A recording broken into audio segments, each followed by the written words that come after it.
Fala galera do nono ano, tudo bem com vocês? Aqui é o professor Éder e hoje iniciaremos a nossa primeira aula aí do ano letivo de 2021, ainda de forma remota, né? Então nessa primeira aula a gente vai falar um pouco da economia mundial, principalmente sobre a diferença entre os dois principais sistemas econômicos aí que perduraram durante o século XX, né? O capitalismo e o socialismo.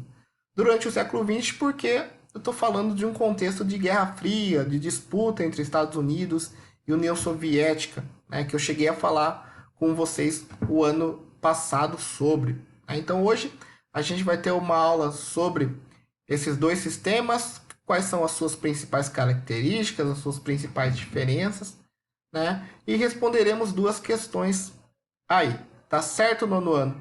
Então, vamos lá para o texto, né? Eu deixei um texto para vocês aí sobre as características do capitalismo e as características do socialismo, né? Então, vamos começar aqui no capitalismo. Então, propriedade privada dos meios de produção. Os meios de produção eles vão pertencer predominantemente a uma pessoa ou a um grupo de pessoas. Né? Em muitos países capitalistas, no entanto, o Estado ele detém vários meios de produção por meio de empresas estatais que atuam em áreas como telefonia e de mineração, que são consideradas um pouco mais estratégicas, né? Para o Estado, para o governo. Porém, a maior parte das atividades econômicas ela está na mão das pessoas ou no grupo de pessoas, né?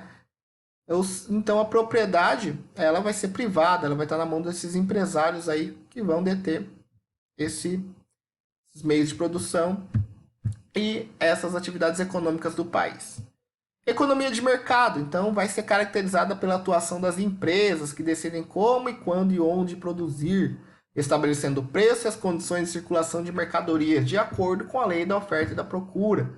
Então, se um produto ele tem muita procura e a oferta dele é menor, o que acontece com esse produto? Ele aumenta o preço.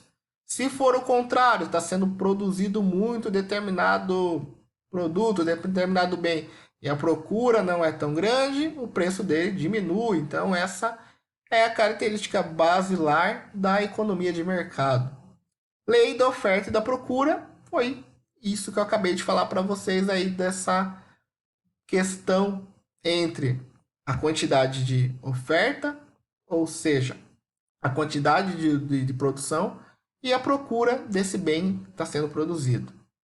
Concorrência. Para obter maior rentabilidade possível e conquistar mais consumidores, as empresas procuram oferecer produtos mais acessíveis, a concorrência ampla e as opções de compra do consumidor e poder de reduzir os preços. Né? Isso aí a gente sabe que é bem na teoria, né? Essa questão da concorrência, porque pode ter um produto que tenha várias marcas, mas daí você vai ver uma marca maior detém as marcas menores, né? Quem faz bastante isso é a Coca-Cola, né? Ela tem vários produtos aí.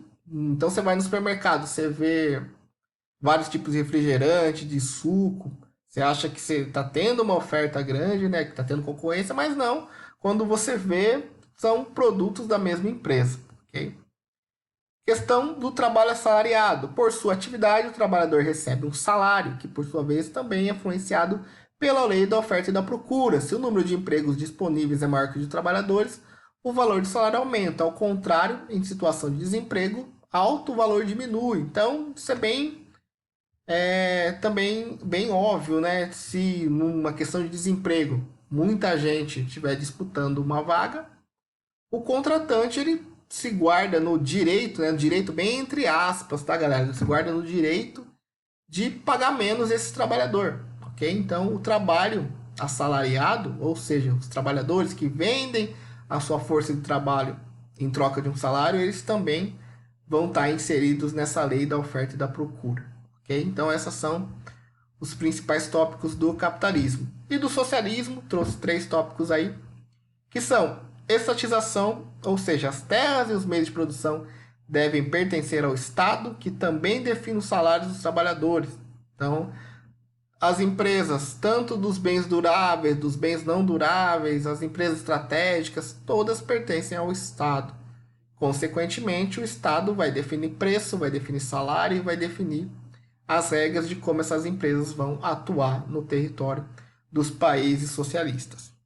Economia planificada. As atividades econômicas devem seguir uma planificação idealizada e executada pelo Estado, que decide o que e como produzir para atender às necessidades de bens e serviços de cada indivíduo. Então, uma economia planificada, o Estado define o preço.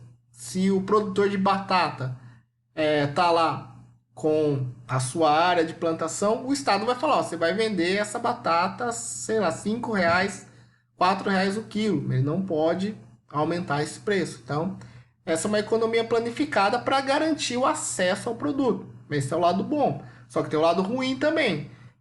O que aconteceu nos países da União Soviética, né? O Estado definiu o preço, só que daí quem produzia falava, não estou produzindo mais. O que acontecia? Você ia no mercado e não achava determinado produto.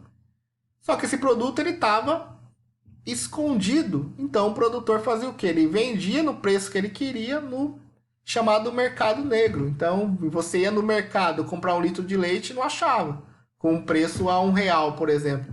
Só que daí você ia até essas máfias e comprava o mesmo litro de leite a 10. Então isso é o lado bom e o lado ruim da economia planificada, né? Ela define o preço para que todo mundo tenha acesso, mas muitas vezes é usado de forma errada por esses produtores, por esses empresários. Okay?